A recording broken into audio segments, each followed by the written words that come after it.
You spend your time and pour your heart and soul into prepping this campaign, and when your players play it, it's just okay. It wasn't that great, but nothing really went wrong. No more. In this video, I'm going to show you how to put no time prepping into it, and they're still going to have a blast playing. Let's be real, that's not going to happen. But I am going to give you 5 tips to help keep your players more engaged and having fun at your table.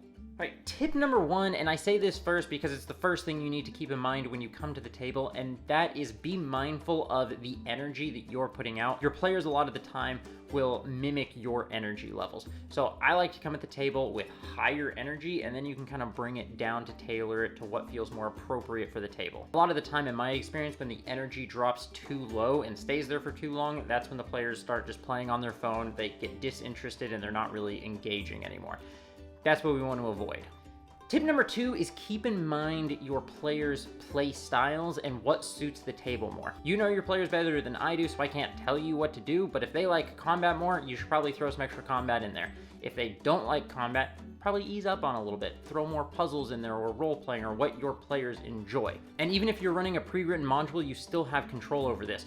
Random encounters don't always have to be random. You can throw some encounters in there from the random encounter table or lower their odds of getting a random encounter if they don't like combat. You can also, if they like puzzles, you can throw more puzzles in there. If they like role-playing, create more opportunity for them to role-play, create some interesting NPCs. You have a lot of options, even if you're running a pre-written module, and just try to tailor what you're doing and what the session looks like to the table that is playing it, and it'll keep your players engaged more because they're having more fun. So for tip number 3, we're going to talk about combat.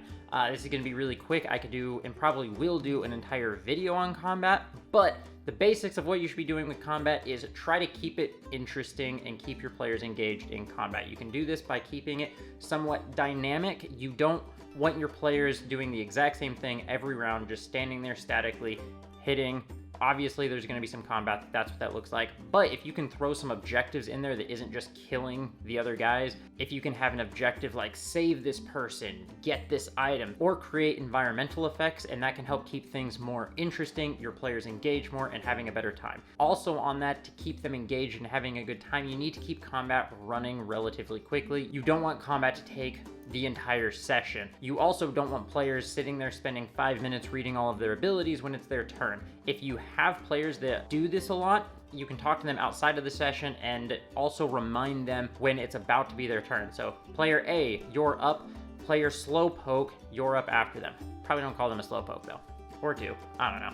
And then when it gets to player Slowpoke, if they're still not ready, take that opportunity to recap what's been happening in the fight, give some cinematics to what everyone's been doing, and make them feel cool about the actions that they've taken, and they have a better idea of what the fight looks like. That takes us to tip number 4, keep the game moving. You want to keep the session moving, keep the game rolling. You don't want to get stuck doing something random for a very long time, especially if it only involves a couple people. So if this is a shopping spree, try to speed that up as much as you can. If players are just arguing about what they should do, you can stop them, put it to a vote. What do you want to do?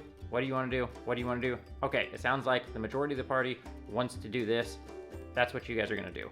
I've never had that be an issue before, and certainly letting them sit there and argue for longer has never fixed the problem. If they're not disagreeing, but they're just spending a lot of time talking about plans and possibilities and stuff, and you can just summarize, be like, so what it sounds like is you guys want to do XYZ, and then you can kind of use that to help get them going. You can also use this as an opportunity to remind them about the things that they have clearly forgotten based on their discussions. And the last tip to help keep your players engaged is create interesting and fun NPCs. This includes allies of theirs as well as the bad guys that they're fighting.